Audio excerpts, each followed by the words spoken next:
Good morning, good afternoon, and good evening, everybody. Welcome back to FRS Season 8. We are here back, Division 2, Round 7. Shanghai, China is the circuit for this week's race. Here is that circuit, 5.4 kilometers, around 16 corners to navigate. Just two DRS zones, only separated by a couple of turns. Otherwise, the middle part of the track is a huge opportunity to try and get away from the other driver before that huge back straight. Marks the first time that the Shanghai circuit has appeared in a main FRS season.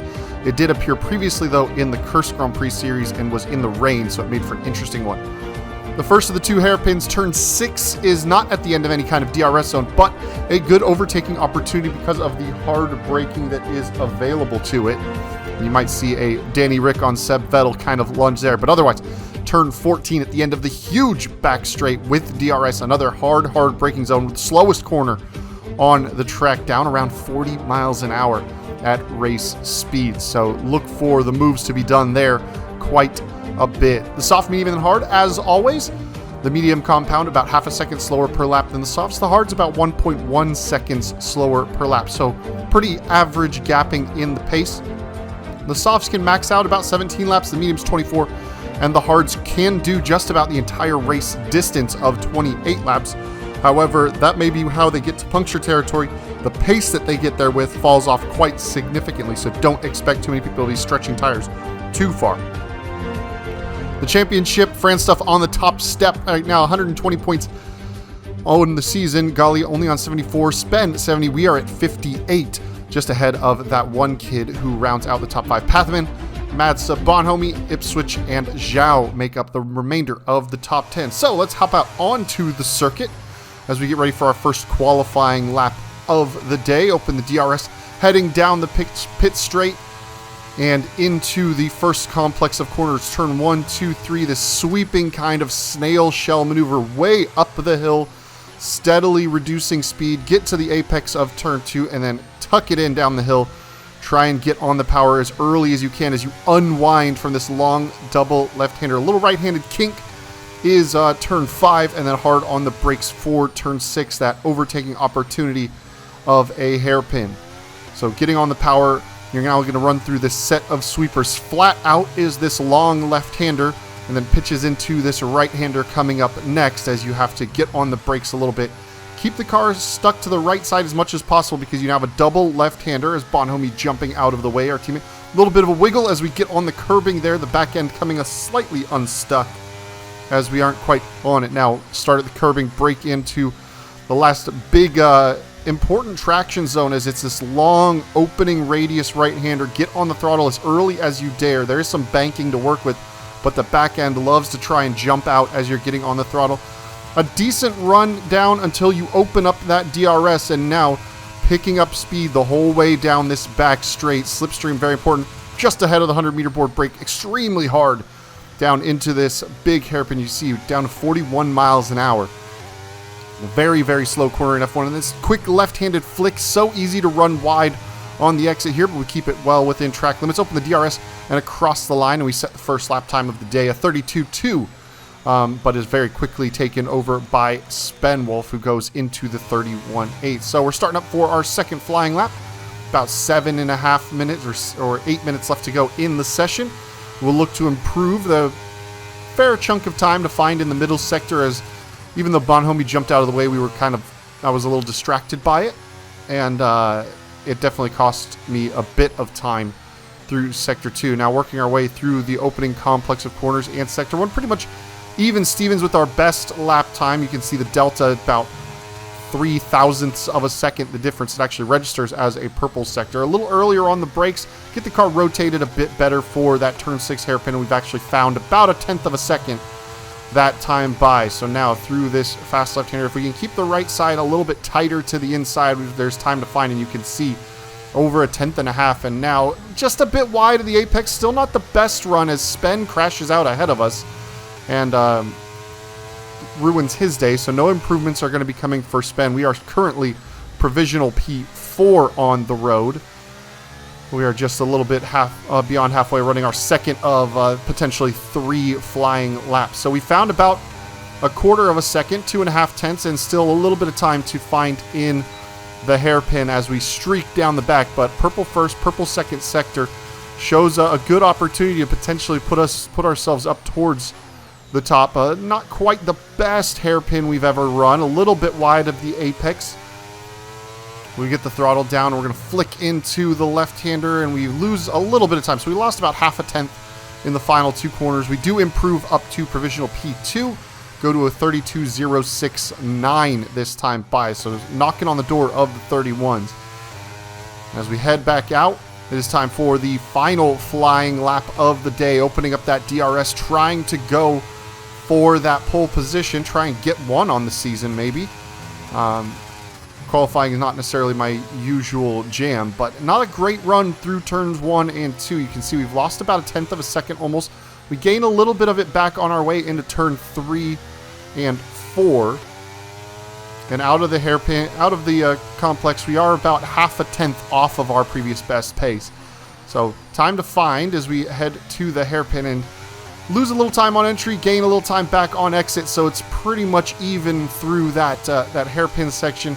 We definitely still have some time to find here in Sector 2, as we are not quite as hugging the side, but we do get the car rotated much better for this double left-hander. You can see how much time that gains us, a couple of tenths of improvement, as we are now headed towards one of the big important areas. How early you dare to get on the throttle is important. We did go purple in the middle sector. Good rotation to start this corner. We lose a little bit of time coming to the exit. We don't get the power down quite as early, but we gained a lot of time on entry to that corner.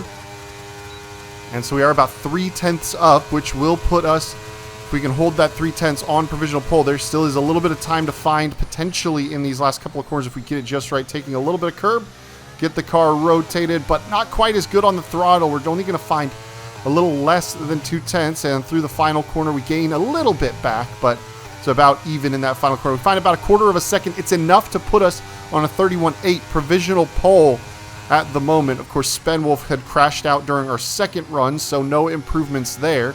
We're going to stay with the cars that are running because we're going to see if anybody is able to improve at the end. I think Gali is coming up to the final couple of corners. So we'll jump on board with the Alpine, last season's champion, and one of our main divisional rivals, and have plenty of good action between them. So coming to the final corner is Gali. We haven't really gotten a good idea on his time, but looking at the time where he crosses the line of 1:31.6, goes on to pole position and takes it away from us. Nobody else improved. So we start on the front row on the right side. Spenwolf in P3, Pathaman 4th, Franstuff 5th, Onyx 6th, Bonhomi and Zhao. A small grid today, just 8 drivers on here. As we, get to the tail end of the season, people are falling off a bit, and I think there was a GTS season going on, or series going on as well. So the 5 red lights are up. We're on the hard compound tire. We get a very good getaway as they go out. In fact, we are going to clear Gali, who is under pressure from Spen. We swing all the way to the racing line to cover them off, and into turn 1, we've managed to lead. After missing out on pole position by a couple of tenths of a second, we managed to get the launch off the line, get to the racing line ahead of our rivals, and into the lead of this race. Pathaman on the medium tires with a good launch gets through both Alpines as Franstuff splits them, the championship leader, down in 4th. So we've got clear track in front of us, and now a driver that's not quite as quick as Gali and Franstuff, but he's on a better compounded tire. And one thing I did notice in the qualifying session, and kind of kept an eye on for the race, and this isn't something I showed on screen, but when we were in the downtime, kind of waiting for the timer to get to a spot where I want to do, a second run, you can check kind of the speed trap numbers. And most drivers running fairly high downforce, their speed trap at the end of the long straight was around 203 miles an hour, except for Pathaman, who apparently is running a lot lower wings, and his trap limit speed 209 miles an hour. So that's on full ERS deployment. So he is very quick in a straight line. It's going to make the job very tough for anybody trying to overtake him in this one. So I was at this stage going, I need to make sure I'm out of the 1 second margin outside of DRS from Pathaman. Gali does manage to get by him into the hairpin on this lap though. So we now have Gali recovering from a poor start.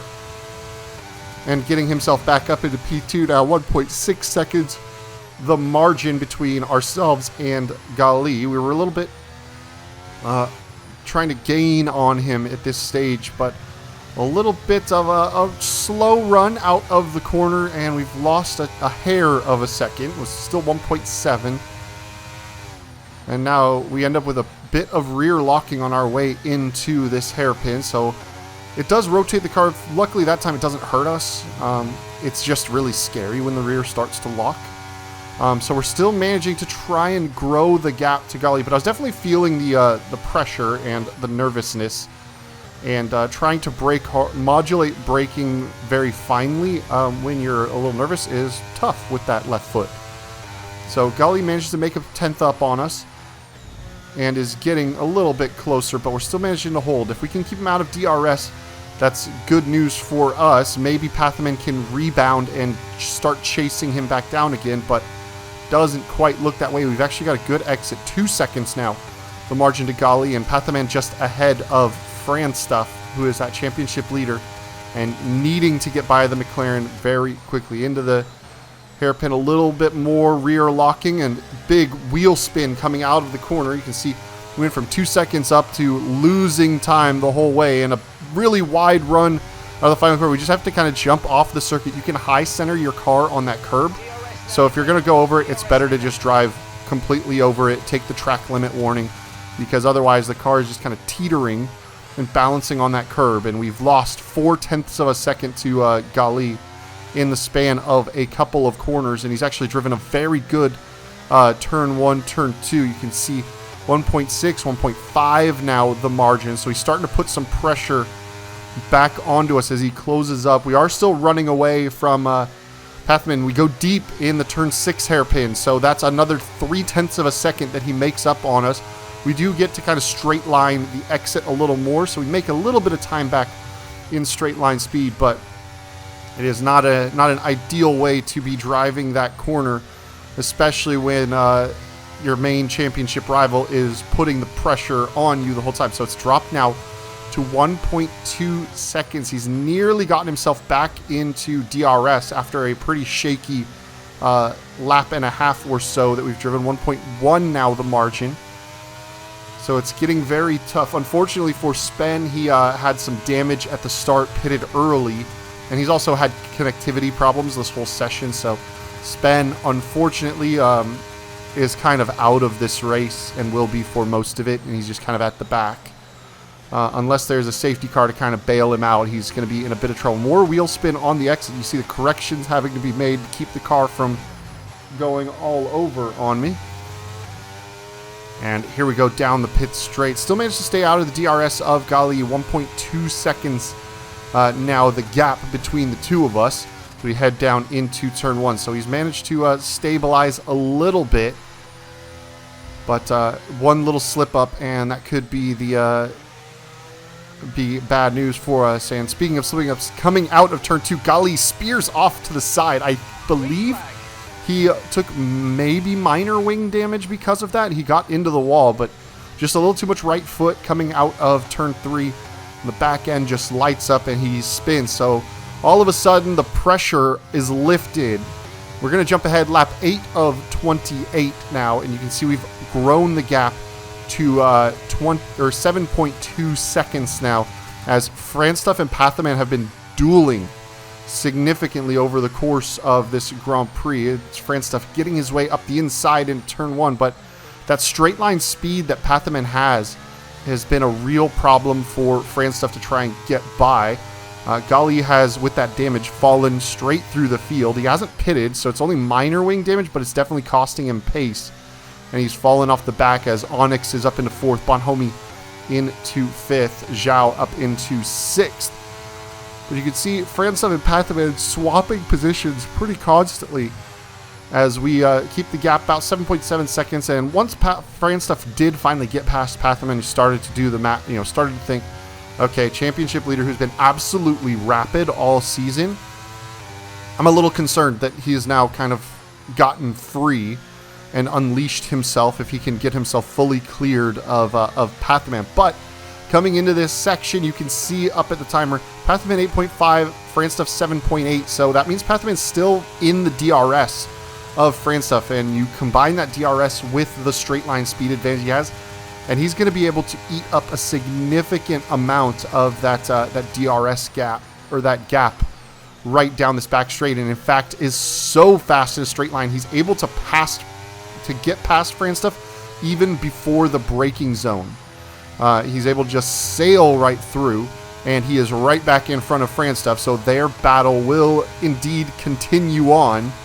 We're going to jump ahead now to the end of lap 12, start of lap 13, and we've got our gap up to 9 seconds. Franstuff has cleared Pathaman finally, and has got a couple of seconds of gap on him, but now Pathaman, who started on the medium tires, is going to take the opportunity to grab the pit stops and make a tire change. He's going onto the hard compound tire. We're a little ahead of the halfway point of the race. So he is going to have a few laps worth of undercut that he's going to do on Franstuff. Granted, Franstuff and myself, starting on the mediums, or I mean the hards, will go on to the mediums and have that pace at the end. But depending on how many extra laps that Franstuff goes, there's a good chance that he can get undercut by Pathaman. And so you can see Pathaman 33 seconds behind us. So that means he's about 23 seconds back of Franstuff. We are on to lap 15, which is our scheduled pit window. And so far, no safety cars, thankfully. I was a little concerned over the course of this race, just because of the way that last season went, where the safety car just kind of came out at the worst possible times for a couple of race win potential ruining experiences. So we've managed to hold a decent gap. A 10-second gap would be enough that I could have pit under safety car, and we were in a window where the mediums could have gotten to the end from about lap 12 or lap 13 or 14. So we were ready, but you can see Pathaman's still undercutting. Now we got the gap to 22, about 22 seconds between Pathaman and Franstuff. So Pathaman was turning good laps. When he made his pit stop, he was about 12 and a half seconds behind me. So we'll see just how much that undercut was worth when we come out of the pit lane. He won't be able to undercut us. 32 seconds is a bit too far. You only lose about 24 seconds in the pit lane. So it won't be that much of enough that he'll jump me, but we should come out into clear air. But we'll see. He should be able to get ahead of Franstuff, and I'm sure Franstuff is going to absolutely love that. So here we are coming into the hairpin, and now for the tricky pit entry. It seems straightforward: brake, turn left, but there's this hump as you leave the track, so you just got to be careful getting on the brakes, otherwise you lock up. Turn it in. Now on to this pit entry road. Braking very early, honestly, just being very safe with my entry. It does cost me about a second and a half to Franstuff on pit entry, but had plenty of margin in hand. So on go the medium tires, back off the jacks we go, and we are going to trundle our way down the pit lane. You can see Pathaman coming out of the final corner just about now, and Pathaman just pulling, or Franstuff just pulling into his pit box, so we didn't even have to swap positions in the pit boxes.